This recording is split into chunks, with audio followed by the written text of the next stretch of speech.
নমস্কার বন্ধুরা, দেখো আজকে আমাদের দুপুরবেলা কি রান্না হয়েছে। এটা হচ্ছে উচ্ছে পাতার বড়া, আর এটা হচ্ছে চাটনি, আর এটা হচ্ছে উচ্ছে সেদ্ধ, আর এটা চিচিঙ্গা ভাজা, এটা পুঁই শাকের ঘন্ট, আর এটা বেগুন দিয়ে ইলিশ মাছের ঝোল, কালো জিরে কাঁচা লঙ্কা ফোড়ন দিয়ে বেগুন দিয়ে ইলিশ মাছের ঝোল। এই হয়েছে আজকে আমাদের রান্না। এই খাবো, যে মাও নিয়ে বসে গেছে।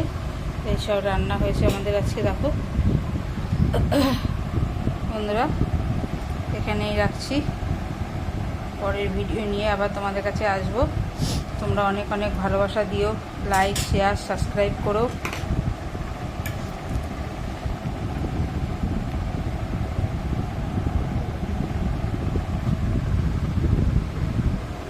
এই আজকে আমাদের রান্না বান্না হয়েছে, এখন আমরা খাবো। তোমরাও খেয়ে দিয়ে নাও, আমরাও খেয়ে নিই। এখানেই রাখছি ভিডিওটা।